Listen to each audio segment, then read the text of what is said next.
Hello everyone. So ever since the Spider-Man change, I've been getting asked, what's the new meta breaker deck? Is there a new meta breaker deck? What do we run now? And for those of you that don't know, I posted this exact deck list about a month ago, and I labeled it the Meta Breaker deck because it is very accessible as far as Pool 2, Pool 3 cards go. It doesn't have any Series 4 or Series 5, and so you don't have to worry about having a really deep collection, and it could go toe-to-toe with just about anything that was common in the meta place right then, because you had every kind of counter tool, you had lockdown, scam, you had big power output, and it just did a lot of really good things really well. And Spider-Man served as a secondary lockdown component so that you could cheese one lane either with Professor X or Spider-Man and then outpower in the remaining lane. And so the question became, now that Spider-Man is not a lockdown card, is this deck still viable? And I think the short answer is yes, and I think Spider-Man still has a place in it. And so typically you would be running something like Jeff or Polaris to pull their cards.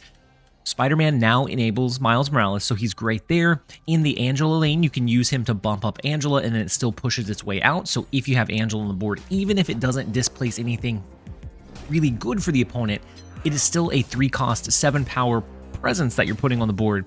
And sometimes you can kind of cheese a location by moving one of their cards into, I don't know, bar with no name that they're not anticipating on having. If you have Jeff, you could replace Polaris for Jeff, but honestly in my testing, it is just about as efficient to just do Polaris because you have a little bit more raw power, you have a little bit more movement. While you have less control on when that move happens, you can displace the opponent's cards and get a little bit more benefit as a result, and everything else is serving to just do as much power consistently as possible into either a Professor X lock or some kind of big heavy counterplay against the opponent. And so we're going to be jumping into a couple of games. I think the Meta Breaker deck is still incredibly viable. It feels like it can go up against just about any deck that is common right now and still do exceedingly well. So we're going to jump into a couple of games. Thank you guys as always for being here. If you're watching this and not currently subscribed, we are almost at 38,000. I would love to bump up to that channel milestone, and I love having you guys here. I love seeing our community grow. So we're going to jump into a couple of games. Thank you guys as always. I hope you guys enjoy. So let's go ahead and snap on them. The Kitty Pryde is going to be fantastic value, especially if they end up having their Nebula early. We can curve into that very easily. We have the Angela. The deck is still very, very sound. It doesn't have as many ways to like cheat the opponent or cheese the opponent, but honestly, it probably doesn't need to have those. It was very strong with 2 lockdown components. Even just the one is so incredibly powerful. So let's go Angela, let's go Kitty Pryde, and we could do Jeff instead of Polaris as that that kind of control lever of when you move a card. But if you don't have it, this version is perfectly fine as is as well. And you can move some of their cards, disposition them a little bit, and you get a lot of value that way. So the Isle of Silence in the right lane, we could potentially try to pull their Morbius over. We do have Daredevil, so that's going to be a huge sign of where do we lock in with the Professor X. And honestly, as frustrating as it is to play against, it feels so good to know that you have a Daredevil into a lockdown combo because it is so hard to do anything about. Their Dracula in the right lane in the Isle of Silence, that's big. We're going to be fighting for left and mid instead of the right. Let's go ahead and do this. We know that we can take out their Morbius, and next turn we'll have that perfect insight, so we'll know if we need to do like a Kitty Pryde plus Professor X and Superflow. And we'll get that perfect information, and so we won't even have to question mark it. Right now, we could try to throw Professor X down, but it's a question mark. We don't know if that's the right play for sure. They get the Lady Sif. Apocalypse comes down perfectly fine with the Apocalypse play. The Nebula comes down into the Superflow, taking away that extra energy, but I think that's perfectly fine. Okay, so 1 in the left lane, and that is a MODOK. So this is going to be 1. Next turn at max, it would be 3. And so we do want to go ahead and leverage and use our Kitty Pryde here. I mean, it is... I would like it better in Washington, D.C., but it's fine. On the last turn, we'll have a Gamora, and I think that's going to be enough for us to win that left lane. We win mid pretty handily. Even if they do have a Jeff, we'll still come out on top. Absorbing Man, the Apocalypse one more time. So they could do a 16 power play in the left lane if they get... Ooh, no, they cannot play for left and not right. And we do get the 2 cube retreat here. And that's what this deck is going to do. It's not going to be fast. It's not going to be flashy. It's not going to steal surprising games away, but it's going to very consistently be able to win you games at 2 or 4 cubes, especially if the opponent is greedy. You can get those 4 cubes quite often. So I don't think they have a Killmonger. I think this is just more of a DAC and discard. And so the Nebula in the left lane, I think, is fine. We play our Nightcrawler. We can use that as that lever to enable Miles whenever we want to, which actually it looks like now. We'll go ahead and do it now. That way we can do Miles next turn. We don't know if we're going to get a Daredevil, Polaris, Spider-Man. We don't know what we're going to get next turn or if we could play anything else. And so we might as well play the Miles where we can. We have Enchanters for the Morbius, and so that is not going to help them nearly as much as they would need. Polaris could potentially pull the Nebula. You know what? Let's go ahead and I'm going to go ahead and do Polaris into the right lane. That will pull either Morbius or Nebula. One of the two, or it could pull the Negative Ninja. We don't know which one for sure. And they did snap with the extra card, I guess, from Nova Roma. The Calling Wing comes down, buffs up their Morbius, buffs up their Wolverine. We do grab the Morbius, and so that's going to separate it out from the Nebula. I think we do something maybe like this. If they get the Morbius up too high, then Shang-Chi is perfect for it as well. We do have Professor X again, which is always nice to see whenever you have that potential lever. We do draw into Daredevil, and so we're going to be able to have that perfect insight. Once again, we are no longer fighting for Nova Roma, I don't think, because Dracula can get so big so quickly. Okay, so the Lady Sif discard does come down in the left lane. That brings them up to 3. That brings them up to 7. This brings us up to 5, 6, 7, 8, but they'll scale next turn with their Nebula, and so that's not going to be our play, unfortunately. All right, I'm going to do this. We're going to let Nebula scale in the left lane. They do have quite a few cards in their hand. They haven't used MODOK, so maybe we can get some benefit in being able to do... Okay, so they have their Apocalypse. I don't think they have MODOK, or else they would have used it last turn, I would imagine. So I'm wondering if they can get the guarantee amount for the Dracula, or if it's more questionable than that. Because we have this. 7. They don't play anything in Stark Tower. We don't win this one. But we could always do this. If they play in the left lane, this is 12. Letting Nebula scale the 1 additional turn probably was the play here. We're going to gamble for it. We're going to try and push through this. MODOK? No, Absorbing Man to copy the Lady Sif. So the right lane is going to be a question mark. We have the 12 power coming down in the left lane. I think that is enough to win that lane courtesy of the Gamora play. And then depending on what Dracula pulls, we get a big surge of advantage against Django. That one was not a guarantee. That one was a gut read. I'm glad we stuck it out. Kitty Pryde early is great. Professor X again. My goodness, this is beautiful hands. Let's go with the Kitty Pryde. The only thing that could make this better is the Daredevil, of course, the Angela, the Spider-Man, which we haven't seen much of, but he's in the deck. Does he do much every time? No. Sometimes the Spider-Man into the Angela lane is cool as a way to buff up the Angela and then put power into another lane as well. And he offers some unique benefit that's a little bit different than what he offered before, but still a decent alternative. We do get the Spider-Man, so we can always potentially pull a card out of like Mojo World. That we can use it as a way to enable our Miles Morales really easily. And then the Morbius in the right lane. Let's see what ends up being over there. Cloning Vats. Ooh, Cloning Vats is great for us, right?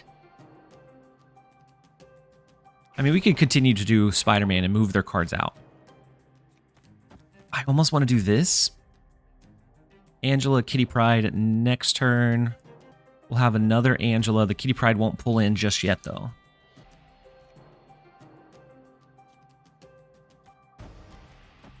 Or maybe we do this.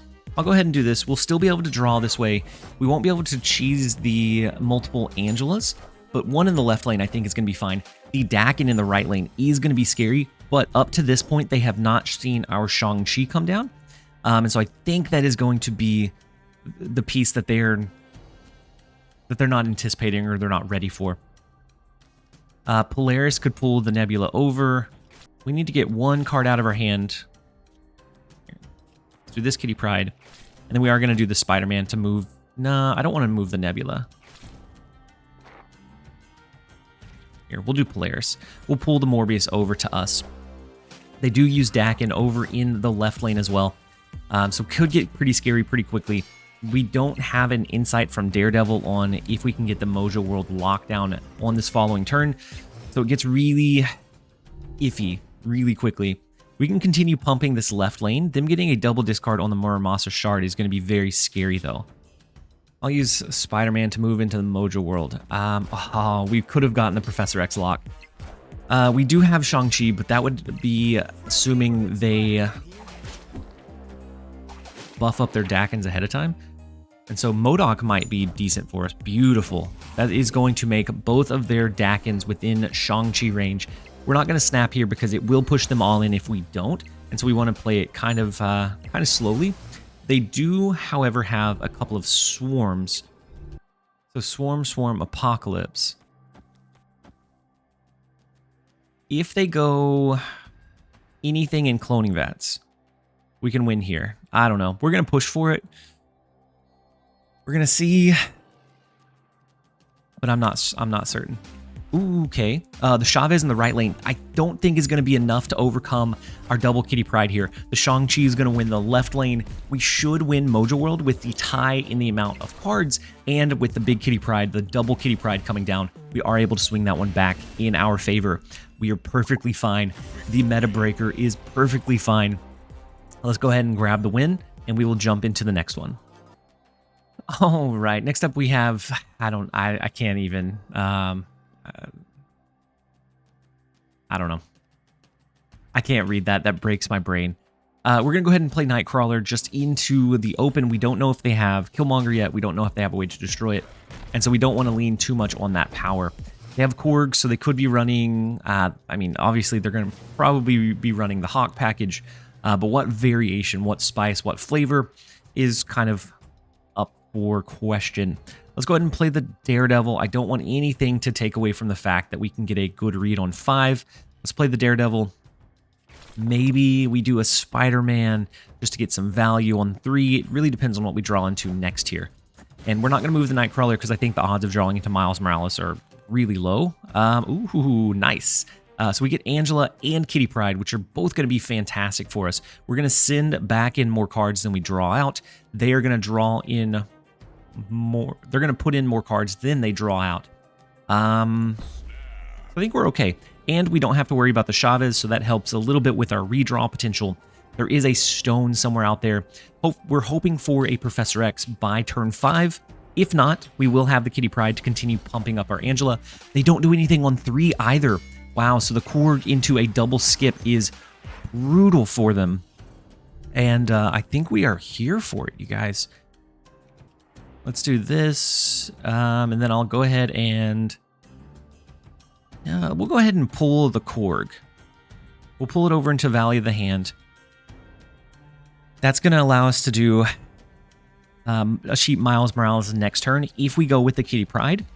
If not, then we can still move our Nightcrawler on 5 and the 6 to have the cheap Miles Morales on the last turn as well. So the Killmonger does come down. It does take out a lot of our cards. Unfortunately, that was in their deck, but it should be okay, hopefully. Okay, so Black Bolt, we know that we want to keep at least a 1 cost. I'm going to do one of these. And then we do have Gamora on the last turn. I'm not sure if Black Bolt will move because it still counts as being played into Aunt May's, right? We'll be okay. It's going to discard our Rock with their Black Bolt. That's going to leave them with like maybe a Hawk plus Stature on the last turn. And I'm not sure that it's going to be huge. Ooh, we do fill up our middle location, Atilan. It's a lot of power though. 22 power is a lot. Wait. Oh, I forgot about the destroyed cards. Oh my goodness. So the Korg comes back from the Killmonger. I think they probably forgot about them as well. So we get our Kitty Pryde back in action.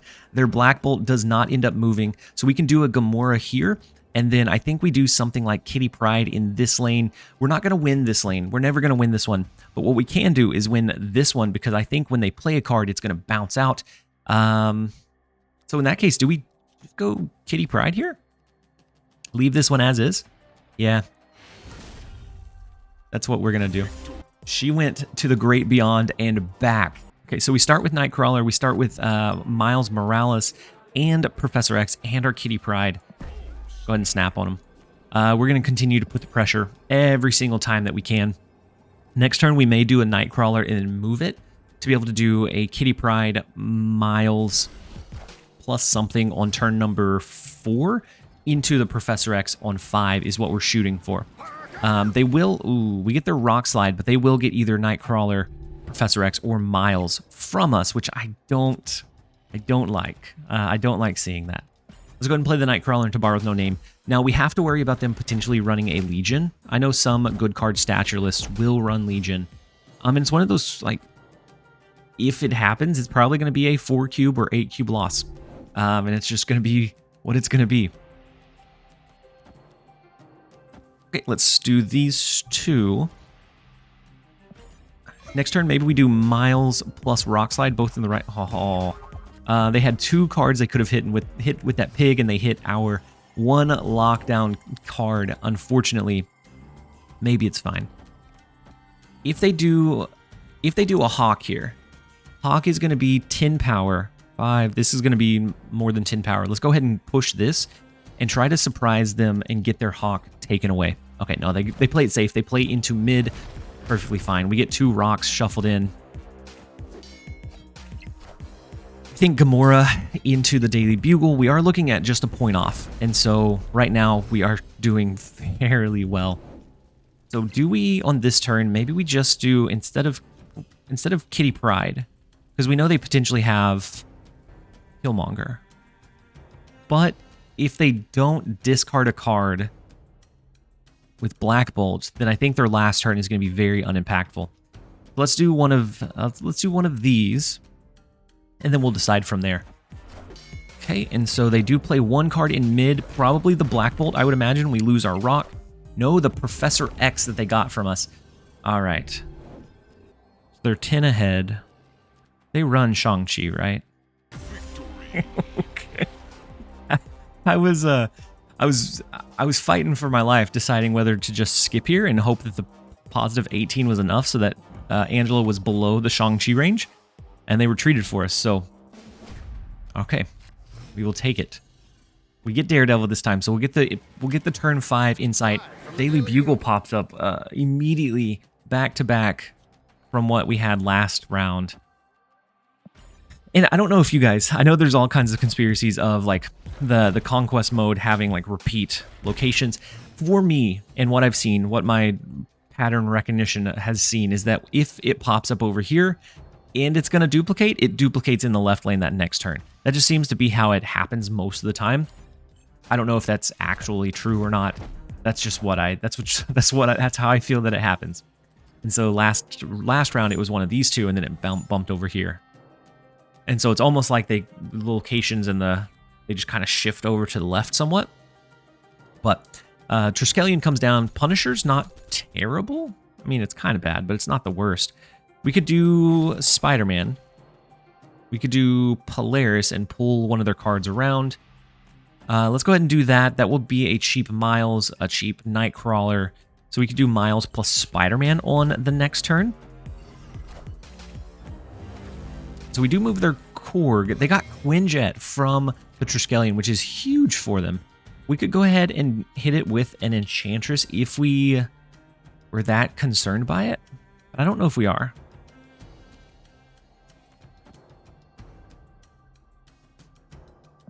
Either way, it's decent value. Next turn, we will go with something like Spider-Man, Nightcrawler, and maybe Nova as well. That way we can do on the last turn a Miles Morales and something else. Whether that be a Miles and a Punisher, Miles and whatever, we will be able to do a couple of cards in unison. So they have the Sarah as well. What is this Triskelion doing to them? Oh my gosh. We do have the Kitty Pryde we can leverage. Oh man. They got cool cards from the Triskelion. I got Nova and Sauron and Punisher. Okay, a lot of cards here. Zabu and Spider-Ham hitting our highest cost card and the Rock Slide. The Nightcrawler can move. I think we're going to try to hopefully cap out this right lane with a Spider-Man move over. That's what we're going to hope for anyways. Let's also do one of these. On the last turn, we can do Miles, Punisher, Nova, and Kitty Pryde. And that's what we're going to shoot for. That is what we're going to pride ourselves on. Hopefully Spider-Man caps out the Triskelion and we can focus on something else. No, never lucky, unfortunately. Zabu comes into Washington, D.C. They're going to get a discount on their 4-cost cards, depending on what they have in hand. We will have 7 cards in our deck, so that's a 14-power Hawk if it comes down, which is so scary. You know, this is our best bet, and I don't think it's great. They could also have a Killmonger, and that just clears up a lot of our power. And they have the Sarah reduction and the Zabu now. No, I was trying to convince myself into it because I like to keep these high tempo, but that one's definitely we're outclassed. Okay, Project Pegasus. If we had Professor X in hand, we would be giggling all the way to the bank. I'm gonna go ahead and do Gamora in the left lane. Hope that they play over there. They may not. But we'll see. They do. Awesome. So they play a Korg there, and then a Spider-Ham, which hits our Shang-Chi. Unfortunately, we have Enchantress to take out a potential Hawk play, but it's not super impressive. Let's go ahead and do the Daredevil. Daredevil will be safe, give us the insight on turn 5 to know if they're going to go Black Bolt, if we need to dump our cards and try to position it where it discards the pig. We'll be able to make that decision. We could make the Nightcrawler move, and that would make our Miles cheap next turn. But we know that they have the Killmonger, so that's not a safe amount of power on the board, and so we don't want to leverage or lean on that. As weird as it sounds, I think we're going to do the big pig here. Their card in the right lane will bounce. Captain Marvel is scary, because now she's at 8. She's not within Shang-Chi range. We don't have Shang-Chi anyways. But that roving power will be pretty scary for sure. Okay, so the Black Bolt comes down. We do have to be protective of our Miles Morales. So let's go ahead and do one of these. We're going to lose our Angela. We have the Chavez on the last turn. It's not fantastic, but it is okay, I guess. They're going to be stuck with 7 power, 9 power once we move the Korg over. And so, no, it's not great. Definitely not great. If they can play multiple cards here, then we just can't keep up. You know, I'm going to stick this out, and we're actually going to just stack into one of the lanes. And so we're choosing to stack into right. They can do like a Stature and a Hawk maybe, but we're hoping to be protected in the left lane. The Shang-Chi, if their Captain Marvel needs to move, it's not going to be enough. So it comes down to a point differential. Do we win the point differential? We do. By what? How much? By 1. We will take the 4 cubes. That was a gut-wrenching read, but we made it, and we are here. We are better off for it. Elysium comes down. We still don't see Professor X. He's been non-existent. He was like every single hand the first round, or the first match, and now we haven't seen him much. We get the free Kitty Pryde every single turn. We have a pretty good insight about what their deck is for the most part. And so our Angela, our Kitty Pryde, we have to look out for the Shang-Chi. So we may even keep Angela at 8 for a while, just so that she's down below that range. So even though we could continue to pump the power in that lane, it may be that we choose not to. So we have Enchantress for the Onslaught Citadel. With the Elysium, I'm not even going to worry about using Enchantress on the Zabu. But we are going to do something like this. We'll continue pumping up the Angela lane. We're going to move the Zabu over to the left, enabling a free Miles Morales next turn. And we're still digging for a Professor X. Professor X would be beautiful, not necessarily critical, but it would be nice to see.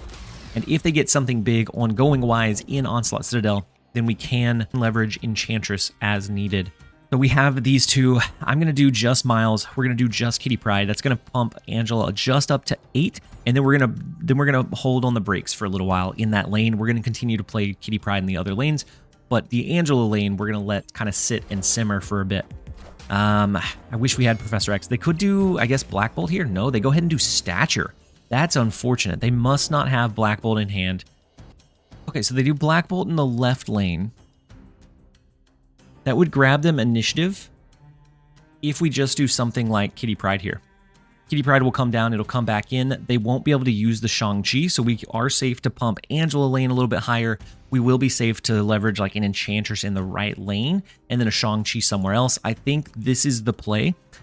So we're leveraging Daredevil not in a normal way here. Not in a sense to get a lockdown component, not in any other sense other than making sure that we don't have initiative going into the last turn so that they are disadvantaged here. And so the Kitty Pryde is going to be big here. I don't think there's going to be anything that they can do in this lane. From there, they've already played their Stature. I think we do something like this. We'll pump Angela lane a little bit further with the Shang-Chi. If they do something big here, we'll take it. If they do something big here, we'll take it with Enchantress. We have this, so if they don't play an Elysium, we will also take that location. And that's what we're hoping for. We are safe from the Killmonger play with the Kitty Pryde. And so the Captain Marvel can be scary. The Enchantress comes down, the Shang-Chi comes down in the right lane. I think it's going to be incredibly close. I don't think Captain Marvel can move without losing an additional lane. And so even though all of the lanes were within 1 point, in 1 point of power, we were able to hold that one down. We are able to secure the win. And that is where we're going to go ahead and end the video. Thank you guys as always for being here. I hope that you enjoyed it. If you did, make sure to give it a like and a comment down below. As always, this has been TLSG. Later, guys.